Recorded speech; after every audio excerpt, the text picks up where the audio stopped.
বন্ধুরা, মুগ ডাল দিয়ে বাঁধাকপির ঘন্ট তোমরা খেয়েছো?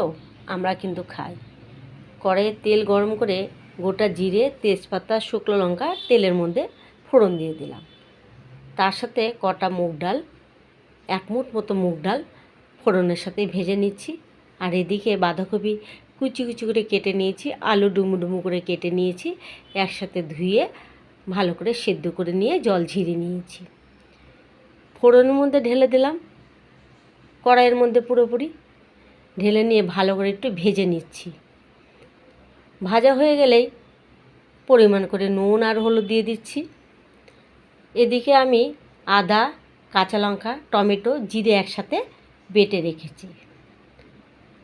তোমরা ইচ্ছা করলে কিন্তু জিরের গুঁড়োও দিতে পারো। আমি এখানে গোটা জিরে বেটে নিয়েছি, দিয়ে বাঁধাকপিটাকে ভালো করে কষিয়ে নিলাম মশলার সাথে।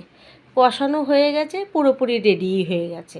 এই সময় পরিমাণ করে একটুখানি চিনি দিলাম, পরিমাণ বলতে গেলে অল্প করে চিনি দিলাম, আর একটু গরম মশলার গুঁড়ো দিয়ে দিলাম। দিয়ে ভালো করে একটু নেড়ে নিচ্ছি, ভালো করে একটু কষিয়ে নিচ্ছি। ঠিক নামানোর আগে একটু ঘি দিয়ে দিলাম। বাঁধাকপিতে তো এমনিতেও ঘি দিতেই হয়। এই যে মুগ ডাল দিয়ে বাঁধাকপির ঘন্ট হয়ে গেছে, খুব ভালো লাগে।